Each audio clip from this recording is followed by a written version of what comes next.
My chairman dropped to his knees in front of 500 employees because of my necklace.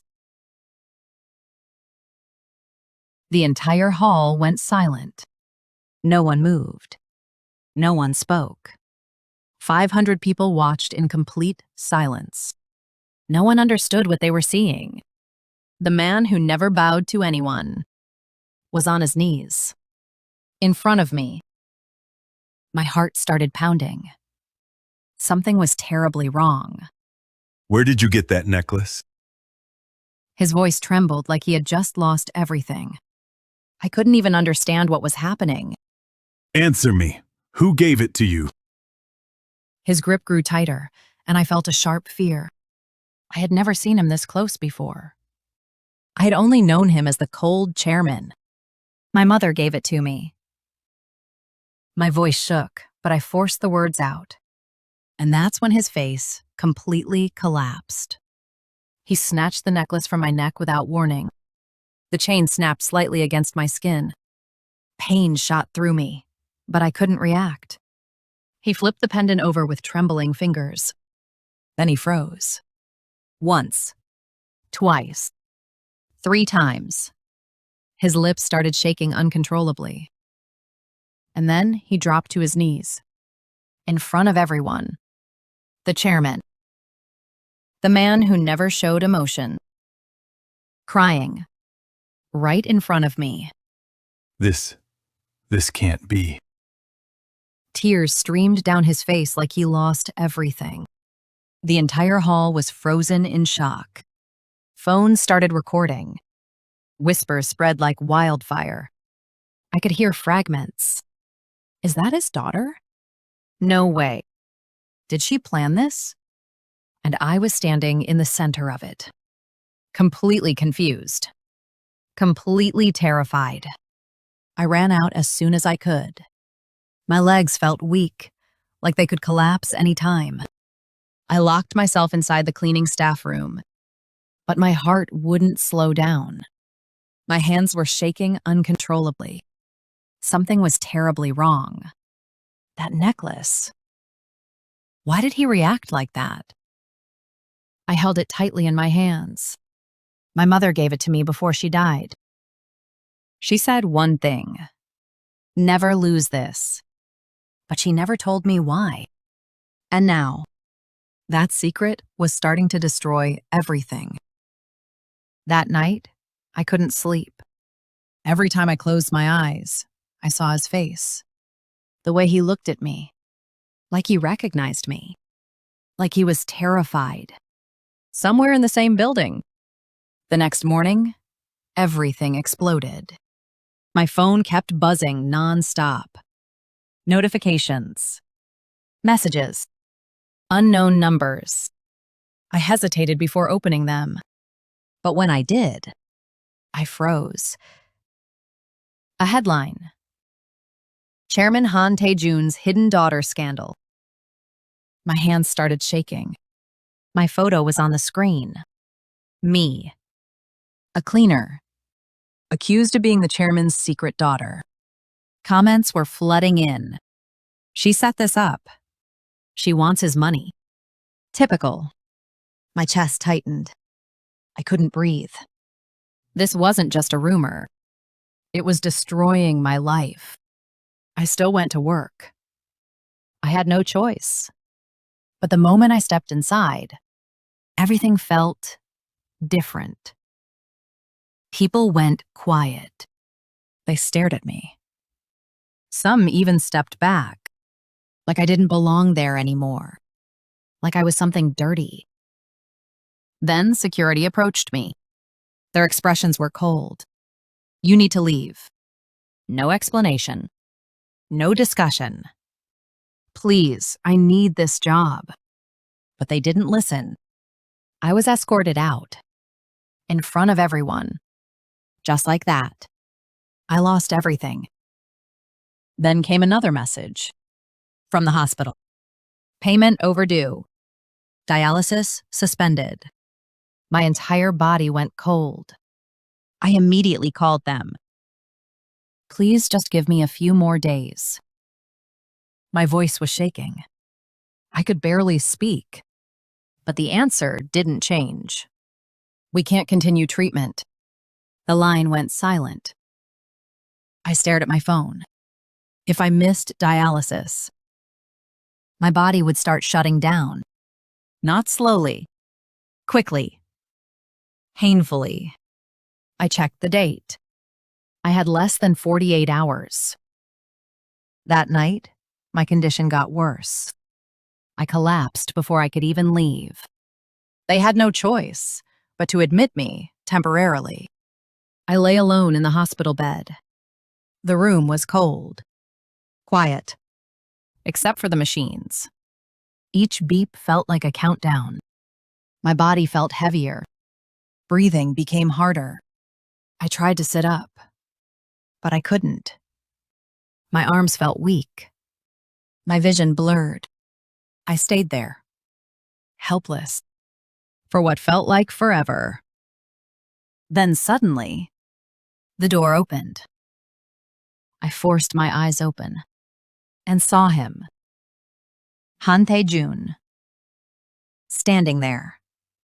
Not as a chairman, not as someone powerful, just a broken man. Ch-yun. He couldn't even say my name properly. His voice cracked halfway through. I turned my head away. Why? Are you here? My voice was weak, but cold. He didn't answer immediately. He just walked closer, slowly. I ran a DNA test. My heart stopped. After yesterday. He held the paper in his hand. It was shaking. It's a match. Silence filled the room. You're my daughter. My chest tightened painfully, but something didn't feel right. Too sudden. Too unreal. Then why didn't you find me? He froze, then slowly looked down. I tried, I stared at him, waiting. but every record was erased. Every address was blocked. Every trace gone. A chill ran through my body. And then, the door opened again. A man walked in. Calm. Too calm. At that moment, something in Pei-jun's expression changed. Not confusion. Recognition. Tension. Like he already knew who this was. His jaw tightened instantly. What are you doing here? His voice was low. Sharp. Completely different from before. I looked between them. Confused. Who is that?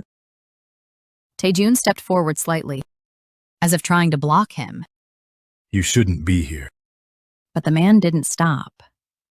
He just kept walking in, like he owned the place. Get out! This time, louder. Anger. Real anger. But the man only smiled. Han Do-jin. The name landed heavily in the room. The man smiled slightly. So you finally figured it out. My heart started racing. There was something deeply wrong about him. Something cold. Empty. Fake diagnosis. He shrugged. Erased records. His eyes moved to me. Cold. Empty. You were never supposed to exist. Silence fell. Heavy. Dangerous. You should have stayed invisible. A chill ran down my spine. Now you're just a problem. Tae-jun stepped forward, grabbing his arm. I said get out! For a moment, it looked like things might escalate. But Dojin just looked down at his hand, then slowly pulled away, like Tae-jun meant nothing. He turned toward the door, then stopped, without looking back. You think this ends here? The door closed. Silence filled the room again, but this time, it felt different, heavier. like everything had just been exposed. Taejun didn't move for a moment. His shoulders slowly dropped, like something inside him finally gave in. What was that? My voice barely came out.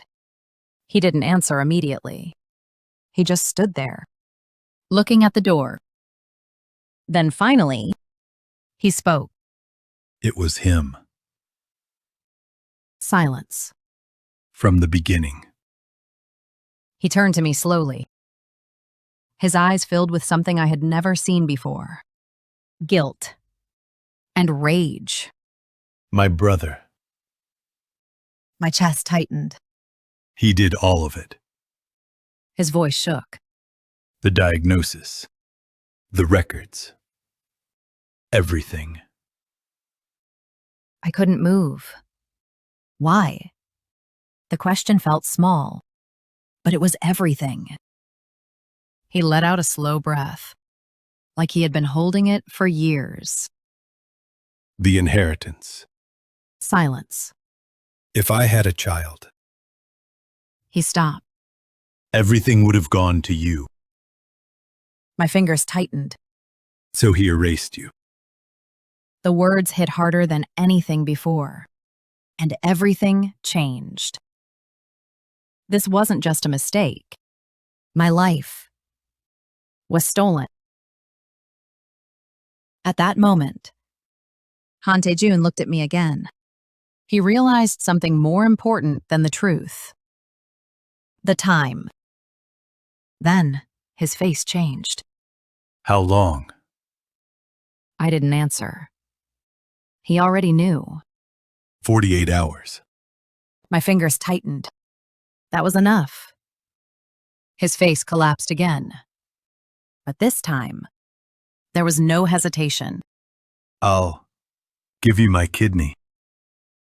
Silence filled the room. No. The word came out immediately. I don't need anything from you. My voice shook. Not after everything. He stepped closer.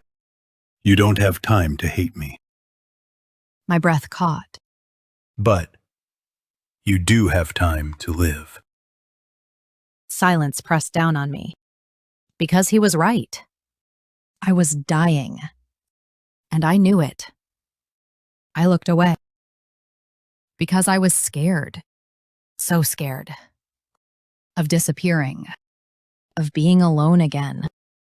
And slowly, my resistance broke. Not because I forgave him, but because I wanted to live. And that silence was my answer. The surgery was scheduled immediately. 6 hours passed, between life and death. When I woke up, everything hurt, but I could breathe. And he was there, sitting beside me, waiting. You made it. His eyes were red, but peaceful. Weeks passed. Recovery was slow, silent. We didn't suddenly become family. We argued. We avoided each other. We stayed distant. But something changed. Little by little, day by day. One night, we stood in the kitchen together, in silence. Then I said it, without thinking. Dad. Everything stopped. He froze, then turned, and cried. Again. Can you say it again? His voice broke. Dad. This time, stronger. And in that moment, a broken man finally became a father. But I knew something else, too. This wasn't over. Because somewhere out there, Han Dojin was still watching. So tell me, if someone stole your entire life, would you forgive or would you fight?